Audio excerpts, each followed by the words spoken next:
Tikulandeni kundomvera pano ndi panyasa voice box pamene timakamba nkhani ziwiri zitatu zokhudza ndale kuyendetsa bwino kwa dziko komanso kutsatidwa bwino kwa malamulo. Lero a President athu anapita ku Nyumba ya Malamulo kumene amakauza mtundu wa Malawi kuti dziko la Malawi lachokera kuti, lili pati ndipo tikupita kuti ngati dziko, imene pa chizungu timaitcha kuti State of the Nation Address owa SONA mwachidule. Ndi a President akanena SONA imeneyi kumakhala zinthu zambiri zimene anthu ambiri amanena kuti kuyika kapena kuti kuyika maganizo awo kuti SONA imeneyi a President akukamba chilungamo kapena akunama. Ndi mmodzi mwa anthu amene wayikapo maganizo ake pa nkhani imeneyi ndi Olemekezeka a Bon Kalindo amene ndi mmodzi mwa anthu omenyera maufulu muno Malawi. Ndiye kwa amene simunamvere SONA imeneyi, ifeyo panyasa voice box pano tilibe kope ya SONA, komano abale athu amene samakamba nkhani za ndale Bakili Muluzi TV ali ndi kope ya SONA imeneyi. Ndi tika linki musimo kuti ngati mukufuna kuona SONA musanamvere mwa Bon Kalindo mutha kupita ku Bakili Muluzi TV nkuonera SONA imeneyi ndi kubweranso pano kudzamvera kuti kodi Bon Kalindo akuti bwanji pa nkhani imeneyi. Ndi tikhale limodzi pamene tikumvera mawu a Bon Kalindo pa nkhani yokhudza SONA kapena kuti mawu a President amene analankhula ku Nyumba ya Malamulo lero pa 9 February 2024.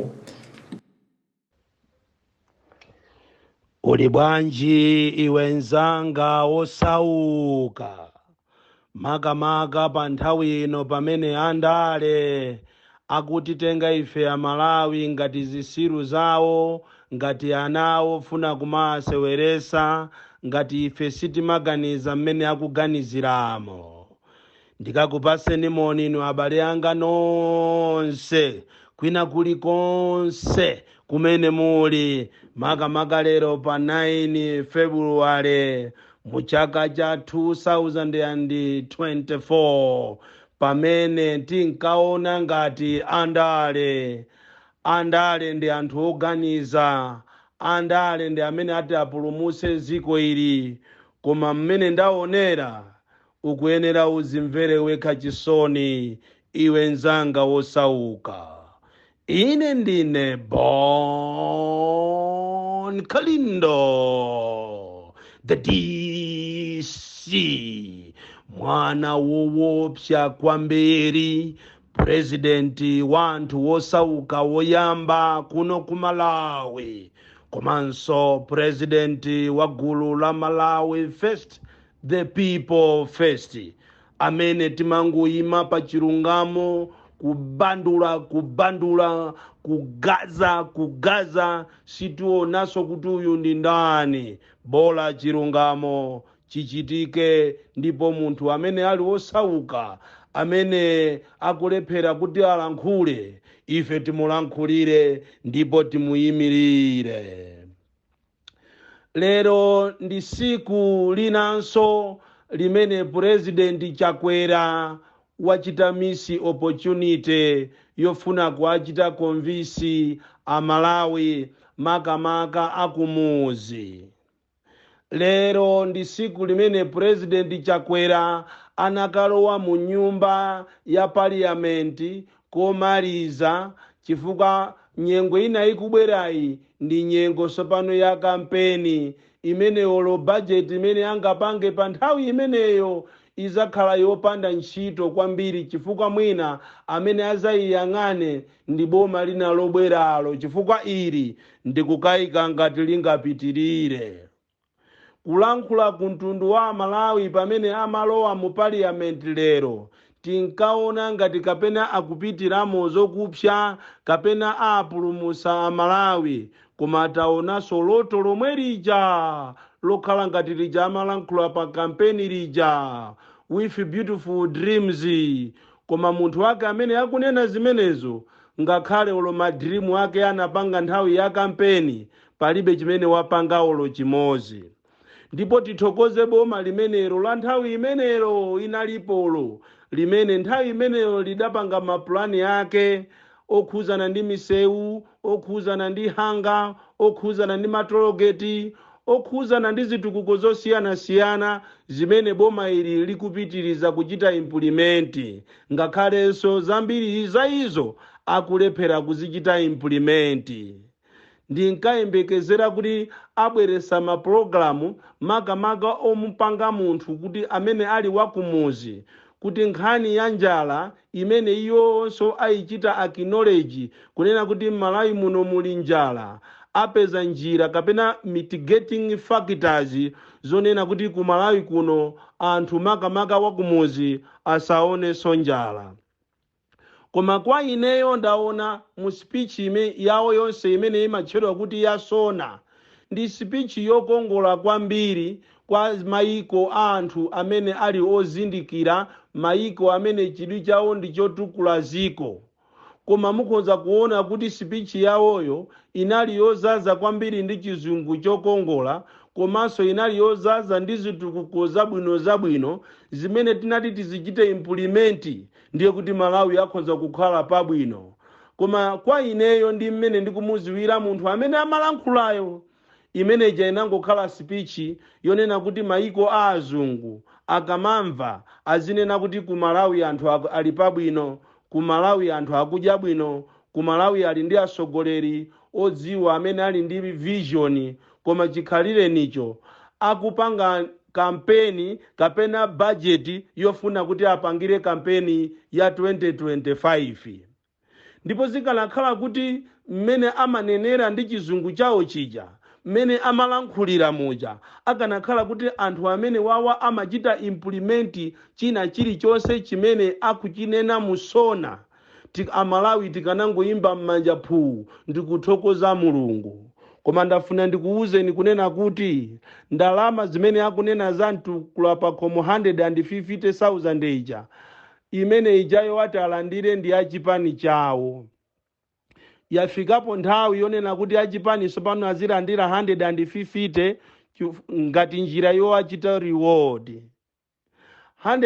150,000 imene ati azilandira maboma amene munagwidwa kapena munapezeka ndi cyclone Fred, akanakhala kuti anali asogoleri eni onena chilungamo, Amalawi akanayamba kuyimba lokoma nthawi imene cyclone Fred uja adachitika.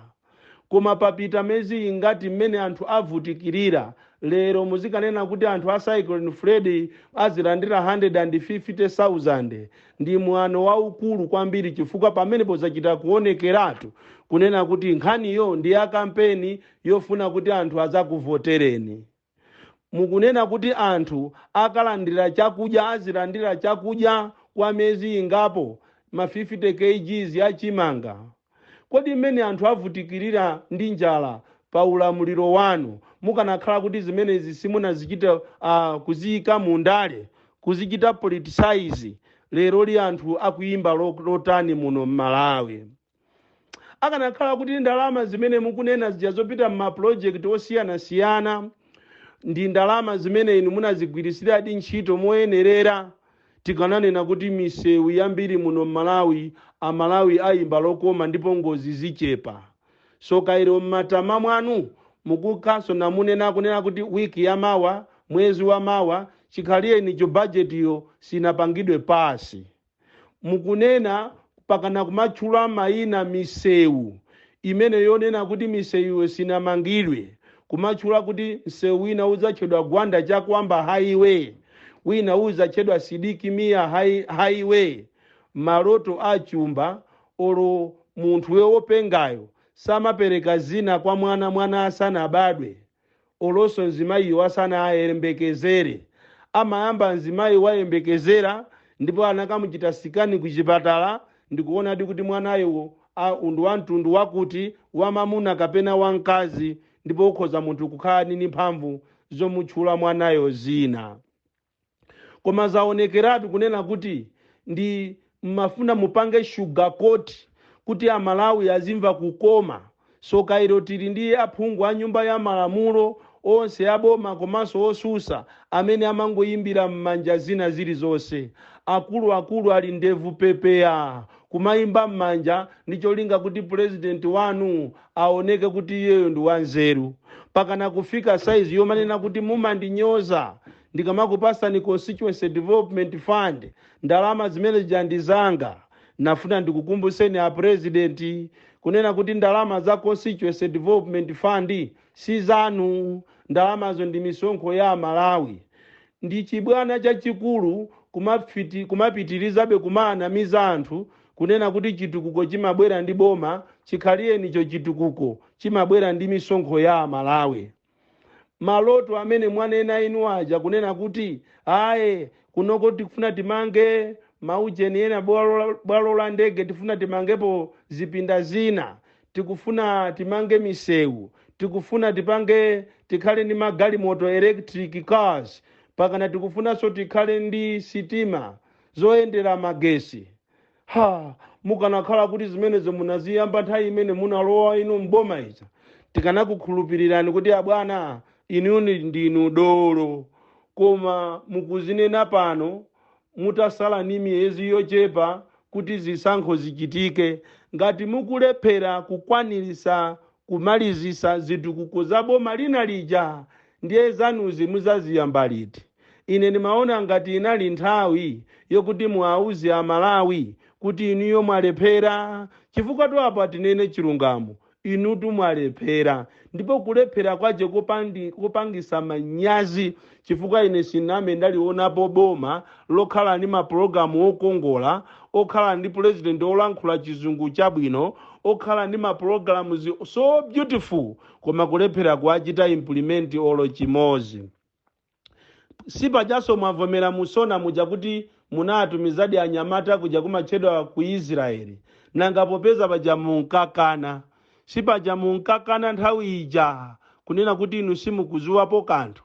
Lero mwavomerera nokha kuti Amalawi munatumiza ku Israeli achinyamata kuleba kukagwirisa ntchito za kalavulagaga. Ine nimaona ngati nthawi yanu yakutherani.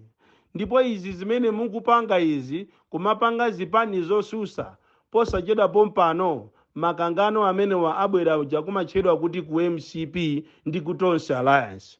Ndikutha kuona mkangano wochuluka kwambiri mkuchipani chanu, chifukwa zikuoneka kuti mgwirizano weni pakati pa inuyo ndi nduna zanu ndi anthu anu ndi mgwirizano onama chabe, ongofuna kuwapaka Amalawi chigodo, koma zenizo iniyo mukuziziwa. Ndinafuna ningokupasani malangizo apaderadera kunena kuti izi mukupanga izi, mafilimu mukupanga ku parliament amene wakubwererani pamawa. Nyumba ya Malamulo ndi imene imapanga malamulo, ndipo akhoti amachita implement malamulo opangidwa ku parliamentiko, koma inu mukulephera kuti muchite translate malamulo amene munapanga inu eni. Iyi nkhani ya opposition leader of opposition iyi mukupangayi, siku lina ikuvutani. Chifukwa ine sindikutha kuonapo chenicheni chimene chikuvuta, chifukwa malamulo amene amapangidwa munapanga ndinu, ndipo munapanga asenti nokha. Atatuluka kunja uko Amalawi amagwirisa malamulo ochoka ku parliament. Lero mukunkabe na mpanga mafilimu, anzanu akasankha sogoleri wawo, leader wawo, mukufuna kuti muzimupondereza. Izi mawa mulira nazo, nangofuna ndikuuzeni kuti pamawa mulira nazo. Ndipo zikungoonesa kuti kuli mitima ya anthu ena oyipa amene sanayenere kumakakamira zinthu zimene zisali zawo. Koma ndafuna ndikusimikizireni kunena kuti ife Amalawi tikuona ndi chidwi, ndipo siku lina mukapusa tibwera ku parliament konko, ndipo tisokoneza nyumba ya parliament. Ndipo solo mwina ngati simusamala tikatenga injunction yokuti tikutuluseni nonse ku nyumba ya parliament, chifukwa mwatitola kwambiri, mwayamba kupanga kozazibwana. Nyumba ija mwayilowesa kukhala ya chibwana, sopano kungokhala basi nyumba yopangira madrama tu. Malawi muno ainyake ndi Isaac ndi Jacobo anamwaliranso, kapena ifeyo, kapena ena ndi ena ana amene abadwa kumene. Koma osakhala inu kuti muzikatenga drama muzipita nayo ku parliament. Ndafuna ndikusimikizireni kunena kuti chibwana ichi mukupangachi muzaona polekera, chifukwa Amalawi pang'ono ndi pang'ono akutopa, ndipo tibwera ku parliament konko. Malawi muno muli njala yopsa. Malawi muno malo mokuti mukambirane nkhani zeni mukupanga zinthu za chibwana, nkhani zopusa. Lero mukunena kuti kumene koko kulibeko leader of opposition. Kodi sopano mande lino SONA ino ikayamba, SONA yanu akayiyamba anthu kuti aziyankha, ati ayankhe ni ndani? popeza mukunena kuti onsewo amene asankhidwawo sakuyenera. Ndiye SONA yanuyo popeza imayenera iyankhidwe, ati ayiyankhe ndi ndani? Koma kumalawi kuno andale munatitola kwambiri, mmatitenga ife ngati zishiru, mmatenga ngati amalawi samaganiza. Koma siku lina muzaziona. Ndipo muyembekezere amalawi kunena kuti inuyo makamaka aphungu a nyumba ya Malamulo, muyembekezere kunena kuti amalawi akuyang'ana ndi chidwi. Ambiri ya inu simubwerera 2025. Mark my words. Bon Kalindo, the DC.